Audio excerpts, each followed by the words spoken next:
Techno. Hollywood. All right. Okay, here we go. Number 19. Number 19. Live Two in and a direct. row in LA. Live and direct in LA. It's actually my last day in LA. Finally. Wow, finally, I'm leaving. No, it's been a crazy week if you think about it. Like it's. Wait, it do you just leave flew by. tomorrow? I leave, tonight. Tonight? Yeah, I think our flight is at 6 a.m. So I need to be at the airport at 4 a.m. or some shit. So Oh, wow. I need to get up at 3 a.m. So I might as well stay up. I felt like I was going to have another week together. No. This is sucks. like in and out. Yeah. So we Just only like the saw each burger. other for the pod now, really, because I was busy, you were busy. Yeah, if We it's not didn't- making content, it's not worth it. No, it should be also. We also need to hang a little bit. I regret not privately. going to the Joplin. Yeah. Was it good? It was good. So yeah, just start things out like Joplin at the Avalon. It was good. I mean, it was. I feel almost like there's two things that sort of took away from the show. One of the things is like it's tough, and not tough, but I guess it's tough. It's tough to be a headliner and to really make sure the show works, because I mean we were not the headliner. The headliners were like Maya Jane Coles and also this girl Vanessa. And Maya Jane Coles is a very big artist, and she had various hits and stuff. And she's more based in the UK, but also spends a lot of time here in the States. And we know the team and her manager and everything, lovely people. But it's like everyone's sort of before that you can see, like, because the show gets announced a couple weeks before. No, actually months before, and then there's ticket sales and there's a whole marketing, of course. What people don't know, like if you're a DJ, you not only get like hey, you get booked and then you just rock up. Like there's a whole process involved. Like there's people now, if they have professional clubs and promoters, they're like, okay, we're gonna do this and this post. This is the day we're gonna announce the ticket sales. This is the pre-sale. You got to work with them, and you should, because like they're paying you money and you have to help promote the show. Yeah, it's not like off the cuff. It's I know. planned. Yeah, it's planned. Yeah, because I don't know, like if you do it like with comedy events, like ideally all the comedians, you time it, you send a ticket link out. Yeah. I mean, but that shows professionalism. Yeah, I know. Yeah. Yeah, but I think the ones Comedians that sort of, do that for their tours, but like Yeah. for like these lineup shows, like usually they won't even post about it. Wow. Yeah, because Okay. they're saving their posts for their own shows where they're getting the door. Okay. See, I think for my opinion is to always, it's a partnership what you have, especially in the beginning. Like the promoters help you, they take a chance on you. And you as a new artist, you have to also try and help to make the promotion, the event big and a success, right? So it was a little hectic before, because I think like LA is like, it's kind of empty right now. I feel like there's not so many people here. I guess I don't know, like a lot of other artists or people or friends that I feel like the summer sort of has started. So like Entertainment biz stops in the summer. yeah, it's funny. I And didn't like realize it's this. December 1st and July 1st, it's over. Yeah, so it's interesting. But anyways, like they were like, we really had to, like, it was like we really had to. We felt also the pressure for the promoters to be like, hey, we need to post again. We need to get people there, and the pre-sales could be better and all that stuff, you know. But then in the end, everything. I mean, it's a big location. I think it's 1,200 people or something, like for like a club night, and it was all female. Avalon, yeah. Yeah, I think it's probably that's bigger. where I was with on the, stage with Swedish House Mafia. There you go. So basically, it's as a headliner, there's way more pressure, of course, because you are the person that needs to fill the venue, Yeah. ideally, and the promoter says, okay, we're gonna give you X amount of money, and like you need to fill the seats, otherwise they're gonna lose money, and you know no one wants to lose money with these shows. Yeah, I mean, do you know what that threshold is? I have no idea, but from what I learned for the live business, a lot of times only the last 10% of ticket sales, actually that's the profit margin, you know, like especially for hard ticket shows and stuff, you know. So What does it's hard ticket mean? hard ticket meaning like a real band, like they go to, like if they play on a Tuesday night at 8 p.m. So people have to make an effort, buy a ticket in advance, drive there, park, and it's not like normally the venue is not open on Tuesday. That's a hard ticket show. Like, so everything relies on the big band, on the big name, for people to be like, hey, on Tuesday I'm gonna see a concert. That's typically a concert. All the concerts from the bands you generally see are hard ticket Hard shows. tickets. Clubs and DJs is a little bit of a, they call it a soft ticket thing, because it's not really a hard ticket, but it is. Is that That's because why you're it's going so- out for the night to the Exactly, club? you're going to the night anyways. Like, let's say there's a functioning club, people want to go to the club anyways. Maybe 50% of the people go there anyways. They don't really care who's playing. You know, they feel like, hey, it's a cool club. We trust it's a good venue. It's going to be fine. And then you have special DJs, and they pull, of course, a few more people in there because they have a bigger name. And that's called a soft ticket surrounding. So for us right now, we're in a soft ticket market. We're basically building up Joplin. So she can, of course, like we can tell already, like when she plays somewhere, people are writing us on Instagram, hey, I'm so excited to see you. So that's the whole thing. Like she's pulling people to a venue. That's good. Like not as many people as a headliner yet, you know. But then basically it's also safe. Like the pressure's not on her. Like if the night does well, it's all good. She makes new event. But if the venue is not sold out or something, it's not her fault in a way. It's the headliner's fault, you know. Like, Okay. in a way, that's. But does the headliner in this scenario have hard tickets, or is the whole night is a soft ticket night? The whole night is a soft ticket. Okay. But in the end, still, of course, the promoter says like, okay, I'm gonna book this DJ X and artist X, and they have this and that fee, and that fee is justifiable because they're gonna pull in another 200, 300, 400, 500 people extra in addition to the people that go out on a Saturday night anyways, you know. So that's the threshold. Yeah, so, Right. and that's the market. That's also your market value. So it boils down, of course, to the money, to the business, and to tickets. But these are terms they throw around. That's a hard ticket night. Yeah, blah, of blah. course. Yeah, Okay. yeah. I've never heard that before. Yeah. So, but I think that's only in the club DJ world, really, okay, because it makes sense. You know, people go out anyways, and then you draw more people if you have a bigger DJ coming. Do you think that has to do with like a club night? You don't necessarily get a ticket. It's like you have admission. Yeah, exactly. Like if you are tonight with so and so, you get a ticket. Yeah, exactly. Yeah.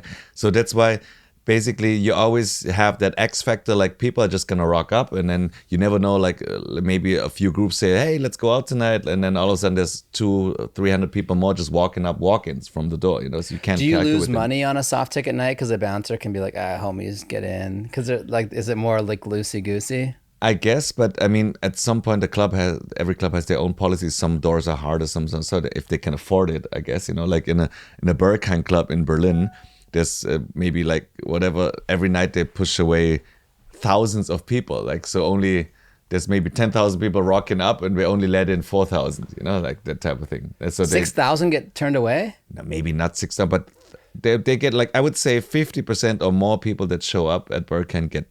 It's almost a game. They invented there's a video game out there now, like someone programmed, because it's the hardest door on the planet type of thing, and everyone wants to go there. What do you mean a video game? There's like a website where you can sort of try to get into the Berghain. Like basically you go up, and then there's a simulation, there's a bouncer go, hey, what do you want? And then they ask you questions, and then you have to sort of type it in like, hey, yeah, I'm here to see this, or like you have to come up with some shit, and then the game says like, no, not tonight. And then sometimes you get in, but the chances are very slim. What happens is it like, hey, what are you doing here? Oh, I invented Tesla, not tonight. Yeah, exactly. Yeah, so basically, and then someone hacked the game. It's like more like a joke, obviously. But that video game, I played it. It's fun, like because it's so. But we were talking about it that it was a video game. Yeah, but with different levels. Yeah, different levels to get. But we talked about a video game. But still, this is like the beginning. This is the intro. This is stage one. Yeah, stage one, and then you. Is it like I picture? Is it like pixelated? Like it's like King's Quest kind of. No, it's. I have to see if it's still up. I don't even know the web address, but I've seen it, and it looks kind of. I mean, it's just basically a door with a dark door, and a guy comes up, and then it simulates the entrance of the Berghain, and then you have to sort of. I forgot if you can actually talk. I think you have to record your vocal, like your mic has been, because it also detects ideally how confident or desperate you're talking. Hey, please let me in. You know, you gotta get in. And one of the tricks was to say the DJ name of that night, or like I know this guy, or like whatever. But it was like it was random things basically to know, like, but there is a game for it. But this is the only, I think that, I mean, there's also hot clubs, I'm sure, in every city, like where people, like, at least 50% get turned away, I would say. But after you go in the door, is there more to the game, or is it over? No, that's it. The only thing is to get in. The Ibiza game would be the one. I think I have a picture I took last time I was there, just there 2 weeks ago. There was actually like a cheat sheet for the bouncer for the doors. Like it had all the different bands of the bands. sheet? Yeah. We got to post like that. 10 different bands or some shit. Like with different colors, different things in different areas. Like not the people working there don't know how you get it. It's like, it should be a scroll, like when you pull it up. No, so where were we? Yeah, okay. So basically, that's I think you're totally right. The hard ticket thing is because like if you go out to a concert, it's you basically order a ticket. You have to print it. I mean, now it's a QR code sometimes, obviously, but. I love getting a ticket. I know a real ticket. Yeah, and I have a box at home where I have like the last 20 years. I put in all the concert stubs and the tickets after the show. You know, and at one point I want to make a big wall when I'm retired or whatever, and then just put up all the tickets in there. Like he's hanging up his bands. You know, so hanging up the VIP bands, the tickets and all that stuff. Anyways, so that was interesting because to sum it up, the night turned out really well. Everyone rocked out. It was full. I don't know if it was sold out, but it felt very full. It was, and everyone was there from the beginning. You know, like the doors open at 10 p.m. in LA. We talked about this. It's so unreal for like a Berliner because at 10 p.m. you go for dinner type of thing, and then here it's like the doors open and people are bedtime. I know. And people are in like 15 minutes later. It's full, like half full, and then the people line up, and then sort of they keep the people in. It's also that funny game like. Inside, like when some of my friends came in, we went there for sound check before, like they came in at 10:15 already. I'm like, where's everyone? And then it's like, there's a huge line outside. So they always create that line too, because people that drive by want to see the line. The line is very important for people to be like, oh, it's something hot. And so that's so funny. We're doing it for the people. Yeah. The people want to see a line. Yeah, no, yeah. No one cares. But I think like if you see a line, you feel like, oh, there's a hot spot. Like I think by that line, they attract Hollywood people that walk by to be like, hey, that looks cool. Let's go there. But also, I think even if it's sold out and they don't want walk-ups, I feel that if you have a long line when you get there, you're like, I made the right choice. I know, yeah, exactly. So it's like you're kind of like managing the expectations. Exactly, of it's the person. a validation of, hey, we're gonna go see something hot and exciting. Yeah. If there's no line, you always feel like, what's going on tonight? You know? Yeah. Like, so, and they say that like it's a psychological thing. At the Improv Lab where my show is, they say it's a tough room, and it becomes a tough room if one of the comedians says, "Oh, so you couldn't get into the main room to the audience," and they're like, "What? There's a main room?" Like, and it's their first time there. They don't know they got the small room, but they kind of suspect it. Then someone calls it out. The show's over. Everyone's pissed. Like they're just like. Because they called it out and they made everyone feel like they're in the not cool spot. Not cool spot, yeah. That's why it's so. Or someone will say like, "Oh, I can hear the laughter from the room next door." That's the vibe goes down. Yeah. So and we played. She opened before Maya, and we had our own visuals this time. I mean, the place. I have to see. I've been to Avalon. I feel like 10, 15 years ago, and someone told me, it was a live venue first. Like they saw rock bands there, and it became like an EDM commercial club. Then it was sort of a venue. So I think that's been going on back and forth. Right now, it feels like it's more like an electronic music club. You know, like or like a DJ club. It's not a. I think it was 15 years when I was there last. Yeah. So, but it's. I mean, the location is stunning. The decor, the room itself looks great. Like it's a great theater. It's a small theater, but it is a theater with all the like. The stage is really high. It's super high, and then you also have the balconies and stuff. It was cool. Like how was the sound? Sound was good. Like from what I can tell, like it wasn't as loud as like at the sound. But I guess the sound at Sound Club is better, you know, and it's really happening. But she killed it, and it's also very cool to see like there were DJs before and DJs after, and of course there's an art and everything to DJ, but it's still something special if it works. Of course, if someone all of a sudden in this DJ environment has a mic and sings, and people feel like, whoa, what's going on? It's like almost like a little live concert within a DJ show, you know, like people. And then she not all the time, but she talks and addresses the crowd.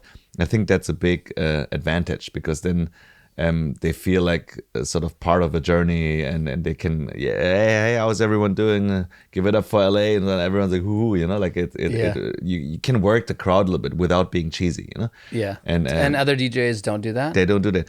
in the underground they do it. In the commercial world, of course, in the EDM Vegas world, they always have them. It's almost too much. You know, these clubs where like it's banging and there's always some DJ, hey, say, or you know, like to the left, to the right, like it's like stupid stuff that works, but it's like super corny. Yeah, it's a corny place. Yeah, exactly. So, but she doesn't do that, obviously, but she addresses the crowd and sort of here and there only after a few songs. So I think that always works. And she built so it's only a 1 hour show. And it's, of course, great. In 1 hour, you can really squeeze in all those things, that work, like if you have a full set. Yeah, but if we play like 90 minutes, that's already good because you can build a different arc. But if it's 2 hours, it's too much, like it's to hold the attention for a live act. So that's why 1 hour, 75 minutes is the perfect show. It's like it makes an impact and boom, it's over. And then people you never want to stay too long. I know, yeah. 2 hours is too compact, long. You're like, what's it going on? Yeah, but a normal DJ set is 2 hours. I don't want to be anywhere for 2 hours. That's why these movies, 2 hours 20, I'm like, I know. Yeah, it has to be really good if it's 2:20. Yeah. And there's a reason that the whole 90-minute thing works because I think that's the attention span for people to have. It's like a drama. You have like three sets, right? 3 parts of like a classic Shakespeare drama. Yeah. Whatever. I'll see a Tarantino for over 2 hours. Yeah, but then you really have to be good. Like the art has to be good. Yeah. So I think that was really interesting, the Avalon experience. And then before that, we were invited to a barbecue by some lovely, nice Australians. And it was so cool because thank God we ate there. They had such crazy, they had like a cob loaf thing. It was like, they have all these different Australian foods like this. So take a big bread, carve out the middle, and then they put like really cool kangaroo. Sort of no, not kangaroo, like some kind of koala? cheese kind of stuff in there, and then they put it in the oven. It tastes fantastic. And then we had like, it's called Vegemite, right? Vegemite, yeah. So that's always like that's gross. Yeah, but it's in a way it's good, but it's also nice. Like I think I can eat it for a little bit, then it's done. But because it has such a it seems like a taste. German thing. Yeah. So Germans can eat Vegemite, and then it was good because we met a lot of other promoters there, international people, some managers, some CAA people from our booking agency. So it was a really inspiring, nice bar, and the weather was good. But it's also like you go to the west side, right, to Venice and Monaco. It is definitely a little bit chillier. Way cooler. Yeah, way cooler. Like I'm glad I brought a jacket, and the second the sun is out, like you're a like jacket. You haven't changed your clothes in 18 months. No, I have this black jacket, and I didn't bring it there. So basically, that was a good pre-party, and I almost had like a little bit too many margaritas there. It sounds like you've been partying. Yeah, so there was a Saturday was kind of a wild night, and the vocal cords are. Yeah, it's but I think it's also like just. Yeah, talking too much. The Avalon too. Yeah, talking in a club is probably the worst thing you can do for your voice. I texted you on Friday because I went to this super cool bar in Highland Park, which is like the new Silver Lake. I know. I know this because friends of mine play shows in Highland Park. But it was this place. It was like wall to wall vinyl, and they were playing vinyl, and it was just like a good vibe and like good drinks and you know like. What it was called? High-low. Yeah, that could be. That sounds right. Yeah, I'll put a post or a picture, but it was like such a good time, and the bartender was good, and it was chill, and it felt like 70s ish in there, nice, and they're playing real vinyl. I know. I mean, Highland Park, that's the new hipster. It's that's Brooklyn. The new it's our Brooklyn. It's the closest thing to like Williamsburg. Before it became Williamsburg, I guess. Yeah, and you're just like walking around. You're like, this place looks good, and it's just like you're going out, and you feel. It's feel at one strip though, right? It's one at strip. One strip. Yeah, I know. It feels like you're going out because I was like, I'll go to Sunset. I'll go to Tower Bar. I'm like, I've done that so much, and it's just so cheesy. Then you got a valet, and your whole like. This was just like with chill. tourists basically, and up there there's no tourists. It's more local. I would say no, you're not a tourist at the Tower Bar because tourists don't know to go there. Okay, yeah. But it's a bit of a production. Yeah, of course, production. Yeah, yeah. But so you had a good night. It's just out. cool, normal people. No one's like trying hard. Yeah. You're gonna see it's kind of fun sometimes to see the whole try hard crowd at the Tower Bar because it's like you don't see this a lot in other cities. But I'm so glad we went to Highland Park. Yeah, and nice. Had a good time. Yeah, so next time I go, but I've been up there like 2 times, and then I felt like, oh, this is a cool vibe. It's the new creative scene apparently hangs out. And it feels like you could go from this place to this place to that place. You can bar hop a little bit. Yeah, but also it's LA, so we left at like 11 and it was winding down. That's so crazy to me still. Yeah, so this party at Avalon, it went till I think officially went till 4 or 3:30. Yeah. But I think after 2, it's like last call. I saw people like pouring alcohol into like water bottles and stuff in backstage just to be able to be out there and drink still, but drink from a water bottle, but it was filled with alcohol, with vodka and stuff. So I was like such an ordeal. That's like they have a problem. I guess, yeah. And then friends of ours, so some of the German crew came out. It was nice to see, and then we had a good time. Yeah. And then we stayed till like 2, 3-ish. Yeah. Yeah. But Australian barbecue before, like it was a full great Saturday night. Yeah. Had a good time. Yeah. I remember I was at this Capitol Records party and like Lucian Grange was hosting. Yeah. And it was like a big party, but we got there late, and like the person was like, "Hey, I want a drink," but the bar was closing, and I walked up and they were like, "Sorry, it's closed." Yeah. But it was still kind of going on in the party, and I just kind of like grabbed 2 beers and just grabbed it. And he just looks at me like so disappointingly. He's like, "You have a problem." I'm like, "I'm just getting a drink for the artist." I'm like, "Don't be." Was it like a free drink? It was open bar. Okay, yeah, but he he just wouldn't give me. And you're like, fuck it, I'm just gonna. He went that way. I just went, zoop, and then he's like, disappointing nod. It's like, okay, those alcoholics again. But it's interesting, like why, like, I guess he wants his night to be over. Yeah, of course. Yeah, he worked there, especially open bar. You don't have the tipping culture. I mean, some people you're losing tip the me. tips. Yeah, you're losing the tips. I think I see like the grumpiest bar guys at open bar. You're like, right. Like places where it's like, because then some of them, they put a tip jar there, but even after like there's not so much cash anymore, you know. So yeah, I don't carry no any screen. cash, you know, yeah, and no one's. They really must like give tipping. him like a pre-tip payment, but it's probably not as good. I don't think you probably get a higher hourly rate type of thing. Yeah. But what do you think a bartender makes? 30 an hour? No.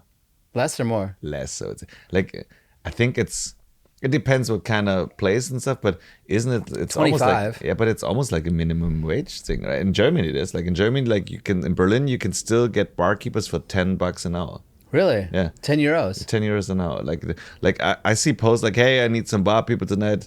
The standard stuff, 10 euros. I mean, I'm sure like the but better they don't ones tip in Europe, so you're extra like, screwed. Yeah, no, you're extra screwed.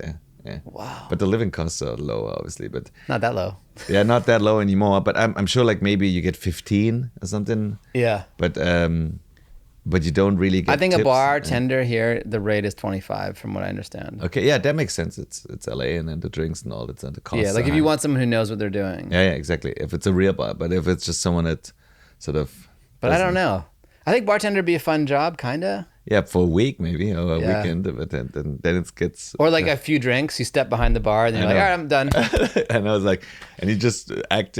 I mean, I'm sort of, when sometimes backstage, I'm the bartender. I have all the mixed drinks there and our rider, and then I have friends that, hey, what do you want to drink? And then I sort of mix it for them and give it to them. Then you make a mess and you go home. I know, yeah. Then you just go home. No tips. And I don't get any tips.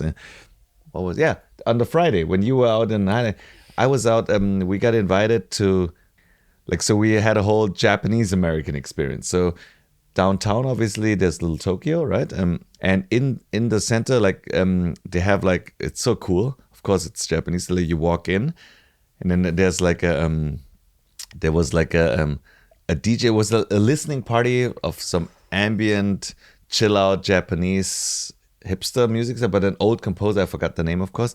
But it's like you walk in, and then there's literally 2 guys sitting there, all very zen and quiet, DJing, and they're playing vinyl. We're like, wow, there's no energy there, but they're just literally taking off the record, putting on there's no mixing even, and they're just playing music to other people, and then there's other people like sitting by the table, like listening, and it's like, this is an interesting song you picked off like they're just like in the hi-fi section of Guitar Center. Exactly. It's basically some people showcasing the work of all on vinyl, and everyone's enjoying it. And then you have a QR code, and then in the back, of course, that all the best Japanese whiskey. I mean, you know this, right? Japanese are really high. Suntory. Suntory was time. there, Nikka, all that. Yeah, exactly. So they had a full Japanese whiskey menu. Yeah. With affordable Same prices. at the place I was at. It was and all I was Japanese like, wow, this whiskey. is cool. Like, and I like Japanese whiskey. And then they had a QR code with all the Japanese food, and you could order, and they would bring it to the table, and you would sit around, listen to the music.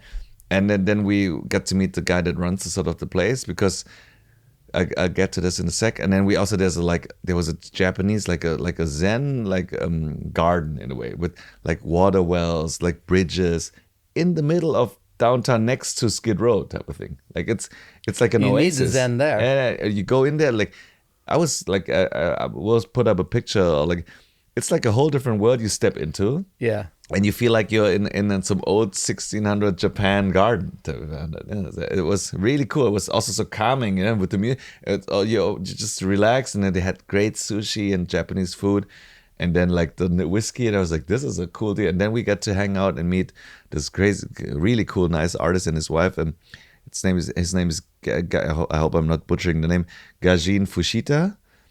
And it sounds like you butchered it. Yeah, but sorry.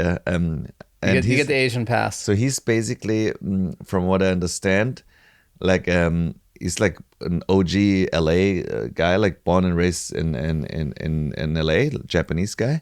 But he grew up like more like I think that's a very Latin sort of hood, like in Boyle Heights or something, right? Somewhere East LA, yeah. And he grew up with all the Vatos and the Latinos, yeah. But the way he talks is funny because he has this sort of like street accent when he speaks, from what I can tell. Yeah? He was also involved in gangs and all that stuff. He's an older guy now, but I don't know, 40, 50 something. But he's like a street artist. So he started out like tagging, like a real graffiti artist. Graffiti art, yeah. Like a graffiti artist back in the 80s. Yeah. And then he developed a certain style, and then now he's combining it all. Like, so he's makes these huge paintings, like where he prepares the thing with like some golden paper, then he sprays over, then he takes Japanese canvas and all that. And so it's a mixture of like street art, but also high art. And he's pretty we met him later, and he gave us like one of his books, like the book I'm storing. Yeah, exactly. It was over there. It's gonna be on eBay soon. Yeah, and then we basically he signed it to us, and it was such a cool guy because it's like he also like he of course knows all the hip hop guys too, and it's like an OG LA like a source of street culture and hip hop culture. And then also like he was approached for the public library, because he's so LA, to do like, so there was a limited art edition of like the public library card. They only printed 100,000. They already sold out, and not so that everyone could get it for free. It's one of his masterpieces, like having LA on there. And then when we walked around with him, and they got like all these Japanese people and also younger art students, they all like, oh my God, it's good. He was approached like a superstar. They wanted like pictures. You're the guy that this and this. Like, so he was like it's a big deal. It's a big deal. So I love the library. I need that card. Yeah, it's too late. That card it's too late. Was I think a few years ago. Okay. He just told us a story. We got to hang out with him, and he told us some of his. He's a friend of Shiro? He's a friend of Shiro, of course, yeah. And so basically it's that whole Japanese American culture, and Shiro is also very much in the art world, like he knows all the right artists, and a lot of artists, like big international artists, are basically, a lot of them are in LA. I didn't realize that too. Like they sort of relocate, or they're based here and stuff, because I guess it makes sense. I mean, also the weather, the galleries are here, the art deal, the sort of the collectors, like so. It's interesting how that art scene also connects with fashion. Good place to be during COVID. Of course, yeah. So it was good to hang out with this artist, and I really like his stuff. So I said, like, one day, hopefully, he invited us to his studio next time somewhere in LA. So one day, I'm hopefully can afford one of his pieces. I don't know how much they're pretty expensive from what I can tell. But you think like 100,000? Yeah, I think he's like really? in that six-figure range. Wow. I think it's like a DJ or like a performer, like.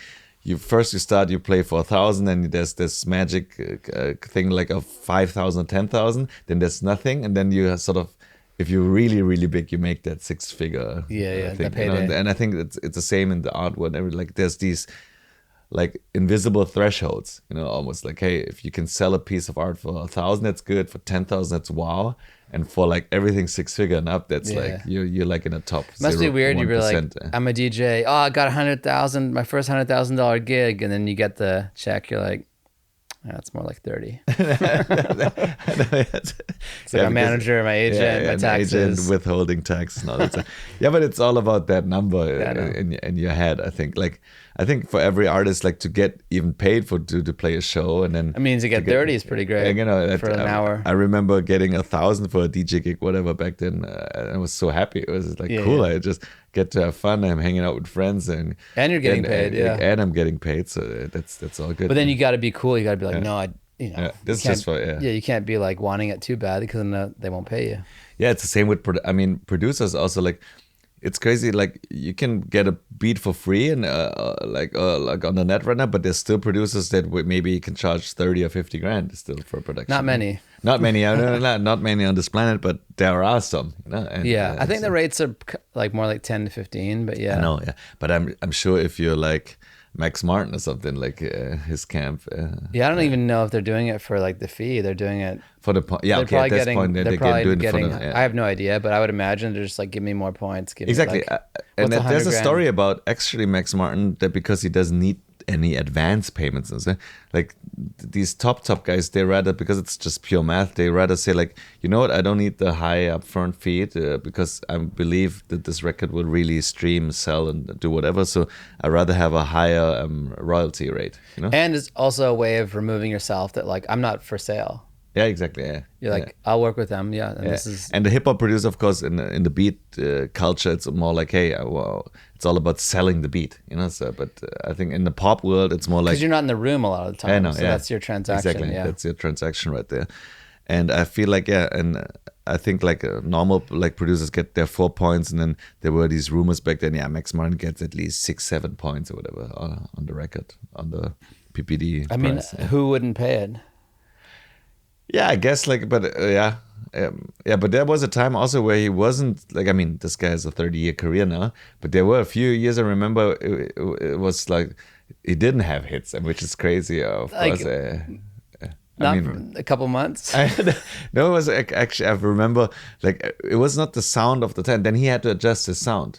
It was like because they were exclusive to Jive Zomba. Yeah, exactly, with Sharon and everything. That post Jive Zomba era. Exactly, but it was a small window. Small window. Yeah. I think this was after the 2000 of the boy band. Like probably like 2000. Like we're talking in between like 50 Cent in the Club. Yeah. And then he came back with Kelly Clarkson with Dr. Luke. And since you've been exactly. Gone, so this was maybe 2-3 years where it wasn't that hot. Yeah, so that's like 2001. I'm sure he did some stuff, but it became so hip hop those years. It was so street. So that's why it's sort of the white pop Swedish dudes were like sort of left at like, what do we do? Since You've Been Gone was him, right? Yeah. Or was that Dr. Luke? There was him and Dr. Luke. There was I think one of their first collaborations. And Dr. Luke, to be fair, brought a new flavor and sound and Americanized Max Martin. And I think that's the time when he also moved to the States, from what I hear. Yeah. What's Entayo Cruz? I think, I don't know if that was a Max. Yeah, that was, I think. Yeah. Dynamite or something? Dynamite, yeah. But was that Max Martin? Because then Red kind of owned the sound for a little bit. Yeah, that was, exactly. And then after Red's time kind of went down, then Max just came back like, we'll take this and we're back. Yeah. And they haven't stopped. Yeah, because the 80s were back with the Weeknd sound, if you think about it. Like basically since Lady Gaga, they took over pop and they have not stopped since 2007. Yeah, more like 8, 9, 10 type of thing. Yeah. But it's been like a 10-year run now, like at least again. Yeah. I have a book about them called Hit Songs or something. Yeah. I haven't read it. About the whole how like it all started with Dennis Pop and how basically this Swemix, like they did remixes first and bootlegs and stuff. That's how and then they were all rock guys, but all like with a knack for melody, obviously, and that's how they're doing a documentary on Dennis Pop. Yeah. I mean, there've been documentaries about Sharon, the production company, and then also like the next generation, the other Swedes were the Merlin guys. Remember those guys? Oh yeah, but I got confused with Merlin because then there was also the Merlin Music, which was like a publishing thing. Yeah, it was a label publishing everything. But Sharon, that's and out of the Sharon camp with Max Martin and all these other guys, forgot their names now. But they basically still rule, and it's still a close knit camp. I think it's still some of the OGs still work together, like right now here in LA somewhere. Yeah, and some of those like young guys, like do you remember Ilya? Yeah, he was like loosely around Red's camp. I know he's not, but now he's their head guy, and one of the head guys. Yeah, he did like all these huge hits. Yeah, was he also Moroccan? No, he's Persian, right? Yeah, sounds like a Persian name. Yeah. But he lived across the street from me, and I mixed a bunch of his songs. You know this guy? Yeah. for some art. I forgot the name of the artist, but I mixed some stuff for him. Yeah, because so he was involved in Red's Camp too before. He was like around Oh, Red's camp. Remember Mohambi? Yeah, of course. Because he was friends with Mohambi, and he was around Red's okay. camp. I But was not just necessarily in it, reconnected I with don't think. Mohambi, like because he's a big star in Africa. You know this, like it's huge. That's what I hear. Yeah, and he's like, we reconnect. I just texted with him a couple weeks ago. Oh wow, yeah. Tell him I said what up. Yeah, because Mohambi, I was hanging out with him in New York when he just got signed to RedOne and stuff. Yeah. At the same time with LP and everyone.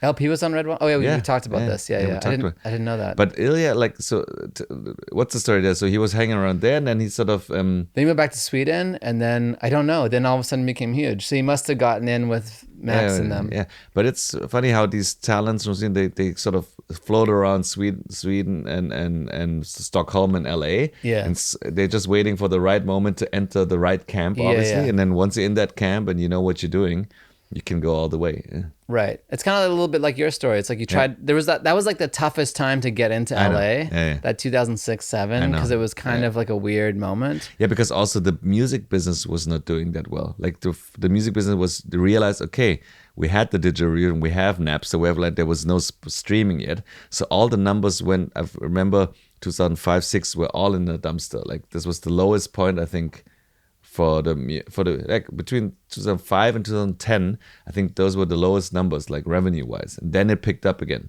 You know.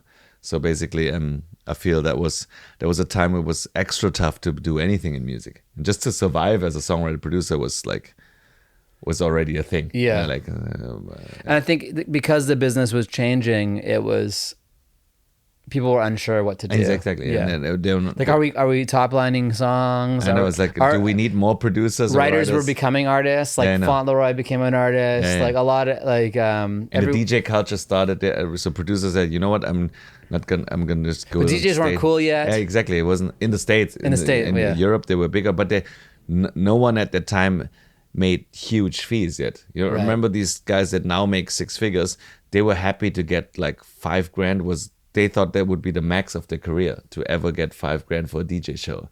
And now they can get up to about $100,000 or whatever. But in that time, 2006-07, they're like, I remember this DJ was like, hey, we're gonna get like, I think we're approaching like a $5,000 fee now somewhere in Europe. And I was like, wow, what? You're getting $5,000 for a DJ gigs? It's crazy. So, yeah. And so there was still like the last grand. vestige of like studios and mixing. It was like just the end. It was just like the last like, and then it became totally decentralized. Like, then it became also very digital. And very digital, yeah. You didn't need the big mixers and the boards and all that stuff. Yeah. Like I remember going to, I was with Rami and we went to, because he's good friends with the Swedish House Mafia guys. Course, and we went to, we went to the record plant where they were there like using analog gear to mix, which I feel like no one would do today.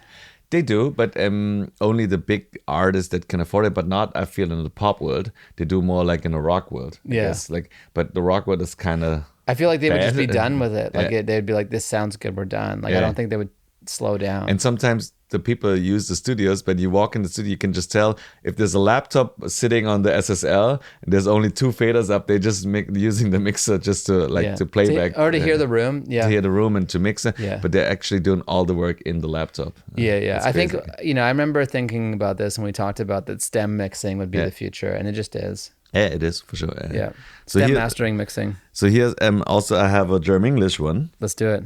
So if you, it's a funny one because someone just told me, So, but I thought about, so if you're like really, I would call it piss drunk, like super wasted, like, and it's so funny, I don't know how that word originated, but if you're like, just like fully drunk, in Germany you say, ich bin sternhagelvoll. And if you literally translate sternhagelvoll, it would be star hail full. Star hail full? Yeah. Like, so Stern means star, hail like hagel from the is sky, and then full means just full, like fully wasted. So star hail full would this be this makes no sense. Yeah, I know. But it would be a German English word to say like star hail full. So you say Stahheilful and you're like stumbling? Yeah. How was that? Yeah, Stahheilful? yeah, not bad, but Sternhagelvoll. Sternhagelvoll. Yeah, Sternhagelvoll. Sternhagelvoll. So I guess if you think about it, I guess if a lot of stars. You can't just say I'm drunk. Yeah, you can, but Sternhagelvoll is Is it sort of funny? It's it is kind of funny in German to say that ich bin Sternhagelvoll, and I never, because it's like, I guess you're so full, you're almost falling down. You see stars, and you're like you get knocked out. You see stars. Oh, like when like Wile E. Coyote. Exactly, yeah, exactly. If you're so like that wasted, like you see stars around your head, and then hail is like. It's a lot of German English words come from Looney Tunes. There was the dog chasing the sausage. Yeah. As I was editing that last episode, I'm like, this is like from Looney Tunes. When the anvil hits you on the head and you see stars. Yeah. That's Sternhagelvoll. And voll means if you just blast it, you're just fully drunk, I guess. So yeah, Sternhagelvoll. I think that's a funny German name, but I don't know if it translates. Like you wouldn't probably say like I'm. But we should try to establish it like, man, I'm star hail full. But it's kind of wordy, right? It's a lot of you get undrunk just saying it because you're like at the like wait it's what? Complicated, yeah, exactly. You have to think a little bit too much, yeah. But like, are these funny to Germans? Like, do people laugh? Yeah. You don't necessarily laugh your ass off, but it is kind of a funny saying if you say like, ich war Sternhagelvoll. It means like, yeah, I was pissed drunk. I was super wasted. I was wasted beyond. Do Germans get silly fun when they're drunk? Like, do they laugh? Yeah, I would think so. Like, okay. I think a lot of people. I would say I can't everyone. use an example because you're not like. No, yeah, but if I get German. like a little bit buzzed, and that like I think you get fun. You but get like, fun, yeah, and then there's obviously that point where it's not fun anymore. Then it's over. But then you're just too drunk, and I think that window maybe Germans sometimes miss because they keep drinking too fast. They should have like the Fitbit should tell you you're in the window. Stop. You're in the window. Like stop drinking now. Stay fun. This is good, and don't over. I mean, that would be ideal because then. But people never stop when it's fun. That you have to have a lot of self-control. But maybe they don't know because it takes sometimes like you're in the fun zone, but more is coming in your system. I know, yeah, because it takes, 10, 20 minutes. So the one you just drank, and then it should be like, alert, you're crossing, order a Diet Coke, and then that's good. Yeah. And then keep you in the fun zone. You keep that fun level, so you're not too drunk, but you're a little buzzed and you're a little loose. Yeah. I feel like this type of like body monitoring is just going to be the future for everything. Of course, yeah, and then hopefully, the data will get sold to insurance companies, and we're all screwed.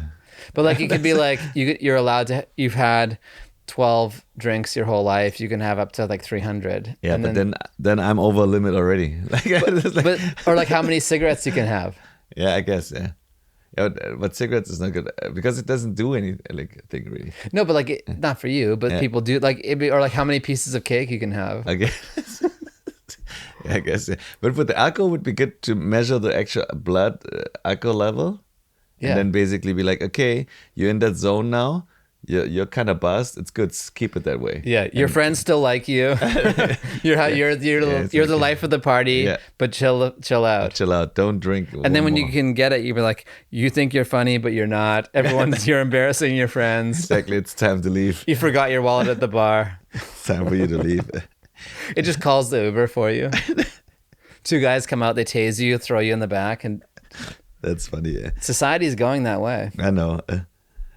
So I was also like listening to this blog podcast with who Nuno Bettencourt is? No. And so he's the guitar player of and the songwriter for Extreme. And Extreme, the band Extreme, remember they had More Than Words. Extreme music.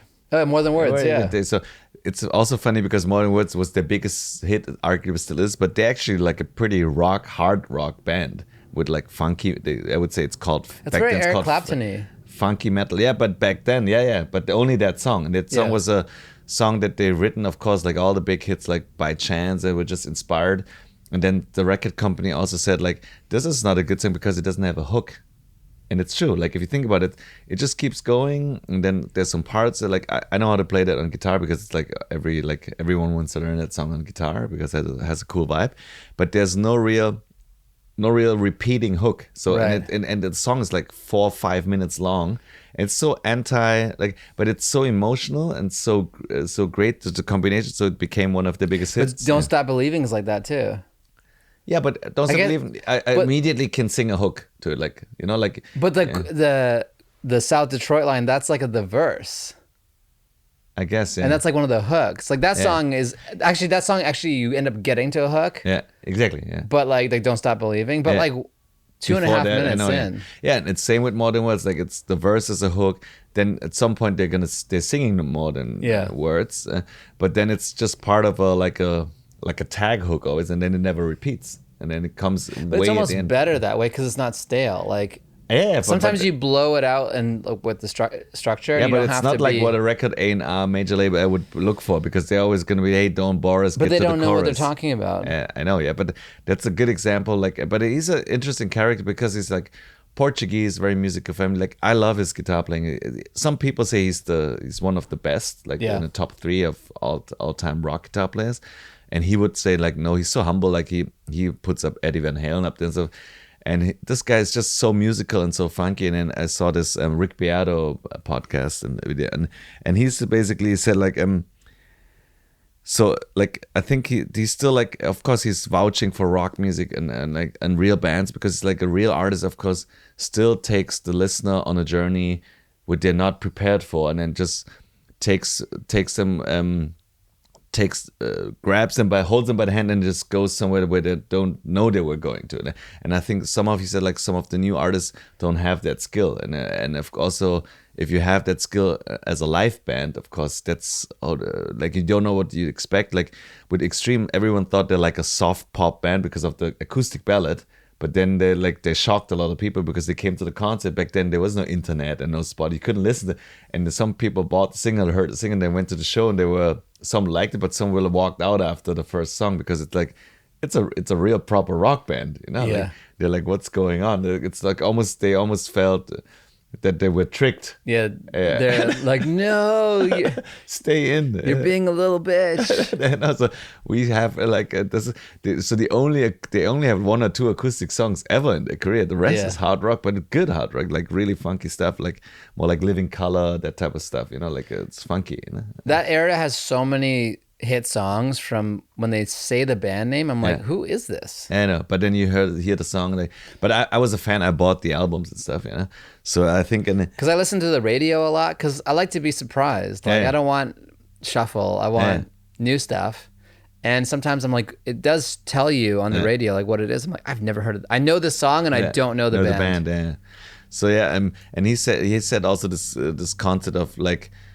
He said it's simplexity, which I also found it's a cool word. It's always the same. Like That should be German English. Yeah, that should be. We should take the English words and send them back to Germany. Exactly. So we import and export. But like Or simple, export then import. But I wouldn't know how to translate it in German. Einfach Komplexität. Einfachität. It's hard to do. It's in English it's much easier, like you know exactly what it means, like to be simple enough that people get it but still exciting and complex enough, so it's one word, it's the yin and the yang in one word. It's like Maya, most advanced yet accessible, which I keep saying. Yeah? So it's basically you want to take the people in, you want to get them in, it has to be simple enough to catch you, but then it has to be special enough to so you hold on to it, you know, right, like, not too crazy. Not too crazy. Yeah. And it's also, I don't know if we talked about this before, like I keep seeing this more and more, like just spending time here. There's definitely a difference in like German and like especially German and also more American like deal and business structures. Like one thing that people are probably not aware of, like in Germany, like a lot of German, like they do now, but traditionally German record companies, they would only sign like production and producer and deals, in a way, production deals, meaning, or like tape deals, master deals. So that means they outsource the whole artist development to like a production company or to like a producer, like a manager. Yeah. So basically, like that's what it felt like when I was working with you on Lucry. What was happening? Yeah, exactly. So basically, So like a record company, a German record company traditionally doesn't really do artist direct deals. And there was even a policy at some point I heard, because I think it was more like they don't want to have the headache of signing artists, and also the artist then signs with the A&R, then the A&R is gone, and then it's like the whole structure is gone. And I just saw the Whitney Houston movie, and it's all about that story, like where Clive Davis comes into a club, sees Whitney Houston sing, blah blah, and then basically then that's a big moment. He signs her, like Alicia Keys for the matter. So it's basically artist deals, and then the artist is signed to the actual label, meaning, and then mainly in the beginning, these are not good deals for the artists, obviously, because they sign for a low royalty. But then, of course, the label also has to have dedicated people, A&Rs. They're building it from the ground up. Building if it they from the see you in ground the up, club, and it's like, hey, you're a star. Yeah, you're a star. And then basically they build you. And those were the old deals. Imagine if you got like a parking ticket and didn't make it that night. I know. I guess. There's no Whitney Houston. Yeah, there's no Whitney Houston. Yeah. So I think real talent at some point shines through, and it finds its ways. Yeah. But which it does now because of like all the social. Yeah, but the media. creative arc of your little movie about it makes no sense. Yeah, no, exactly. Yeah. So, but in Germany, in contrast, they don't sign the artist directly. Yeah. The artist gets discovered by a producer, management, or a different company. There's always a company in between. And then that company licenses out the records and the artist to the major. Of course, then there's who owns the master? Still the major label, but also it's a joint venture. And then sometimes you get the master back, the production company. And then, but then also in the case of Is this why Germany's record business is booming? No, I guess no. It's a different approach, but I think about it. But that's why there's not so many like big German legendary artists that have been groomed and doing it for 20, 30 years. And if they at some point signed their own made production deal. But it's a different approach. It's more like a producer, low risk, and it's more producer driven. Like the producer plays a much bigger role. Producer / manager / production, then the actual in the US it's more like if you're a great artist, you have a manager, and then the manager gets your deal, you sign directly with the label. And that I makes think sense with the culture, the low risk culture. I guess it's a cultural thing, and it's also you don't want to build. And I think one major label guy said like, I don't want to deal with the artist. They don't actually want to deal with the headaches now. They don't want an artist to call in the 2 a.m. and more like, hey, but I want to do this. Like, why is not? Because then they would be responsible for it. Yeah. This way they can be like, you call your manager or your production company, your producer, and then they handle We'll handle manufacturing and distribution. Yeah, exactly, and promotion, marketing. Yeah. And then, but what they do, which is kind of clever, like if, let's say, the artist falls out with the producer, they have an artist letter. So in the case, like in the production deals, basically, if let's say like I sign an artist, I sign it to a major label, but I fall out with the artist, I could then the major label who invested all that money and everything would be like, and then there would be trouble. Then they have a right because they fronted all the money to sign the artist directly. So that clause is built in. It's a clause like in case something blows up internally, they have access to the artist. Yeah. So that makes sense for the. And then, but also from the artist side, like I don't know if there's keyman clauses anymore, but back then Clive was the king of the keyman clause. Exactly. Yeah. So because that also holds up the executive to the label can't just fire you, because if they fire you, they're also it's more for the executive than the artist. No, I guess right. Yeah. But also for the artist, I feel like if you like have a really good vibe with your A&R and the person that signed you, you almost want to demand that person is going to be there throughout your career. But then, if they get fired, then you can leave. Yeah, no, yeah. So, that's a big power. That's a big power. Yeah. So I don't know. That's why I don't know if these clauses exist anymore. Like I think it was a short time. But I feel like if you're a really powerful artist, and you have that combination, I'm sure there's some sort of. But like, who's doing that type of business nowadays? I don't know. I think like in the US, clause. I guess. But there's big A&Rs and still in the business, and there's big artists that sign through big A&Rs at some point. But the power in the business moved away from those people. Yeah, that's true. The power moved to like Lucian Gray, like just a little bit more up the totem pole. Yeah, that's true. Yeah. And I mean, and the other funny thing I heard, like, I don't know if we talked about it already, like there's a label, I don't know if I should name names or not, but I don't know how confidential. Anyways, there's like a small techno label out of Germany or Berlin, and they do like 90s, we're talking almost like it's considered underground and cool for the kids, but it's like, if you listen to it, you'd be like, yeah, this is kind of cheesy 90s Euro dance, like really sped up, 150 BPM, high-pitched vocals, and happy house, happy hardcore. And there's a record right now. Happy house is a great term. Yeah, that's been out there. Happy hardcore, happy techno, like happy house. And what it is, like, the record is blowing up so quickly on TikTok and on streams that apparently, like, there's US major labels chasing that small little indie Berlin label right now. And we're talking, they're willing to spend, because they can see the data, they're willing to spend like six-figure money, like high six-figure money, just to license that one song. Wow. Not even, they don't really care about the artist really, because the artist is probably just a DJ and a guy like we're doing some beats in the basement. But it's just, the record is so hot and it's breaking so big on TikTok mainly, and that it drives real streams on Spotify. Like, I think I've checked it out. It's only at only like 10 million streams, but only within a few weeks. Like, the numbers are. Why would they license it at that point? Yeah, because we talked about this. Like, I think it's better for the major labels right now to have the early risk. No, but like, why would the Berlin label license it? Because they have little to gain. Yeah, but I mean, it's a difference if you get a $500,000 advance now, or you have to wait a couple of years. So they're going to advance in the money, and they think, oh yeah. And also they're going to have additional value because they can now use the worldwide major label machine to move a Happy House record? Yeah. I like to blow it up, maybe possibly on radio, then use all the because it's... You think these can go to radio? Like terrestrial radio? Like, it's so random. Like, it's like a was Gangnam Style on US radio? I think it was. Of course, yeah. See, there you go. So it's that novelty level, I would say. Okay. Maybe like Gangnam Style was a little different, but still it has that Gangnam Style crazy weird novelty. That's like 150, record. right?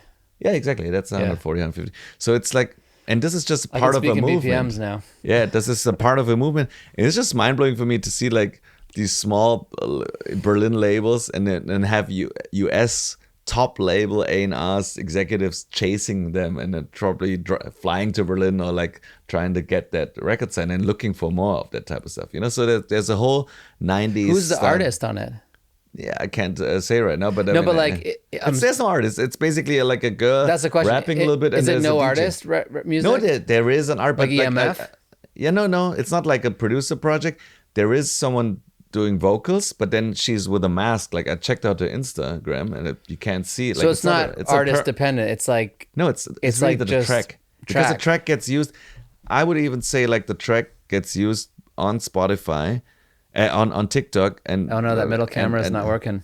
And the thing is like it's probably not even like the people that listen, they're not interested in the artist. They're more interested in the song, Okay. And so I don't know, like it's very it's a crazy like single time again, but it's just on a global level now. Like in the 90s, no US label would chase like a Berlin techno record. Wow. And now they're chasing because they feel like, okay, there's something going, and they can tell by the algorithm with their algorithms how fast the records move, so they can project it, and that's why they can offer such high advances.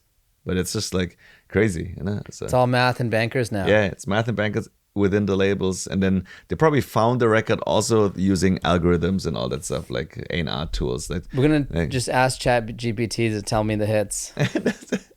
Yeah, but what's a hit really? That's the thing again. Yeah. That's the name of this episode. What's a hit? What's a hit? Ton. Yes. He'll be back soon, right? Yes, I'm back in a couple weeks already because we have some more shows on the West Coast. So we'll probably do a few more ones like remote again, but then I'm back here. Then we'll do the ones in real time again. Follow Techno Hollywood Pod. Yes. And I think this middle cam is going to be fuzzy, but who knows? We have the side cams. We got backup. Yeah. And I can't wait to see you back here. Cool. It's ramen time. It's ramen time. Take care, everyone. Good night. Goodbye. Techno.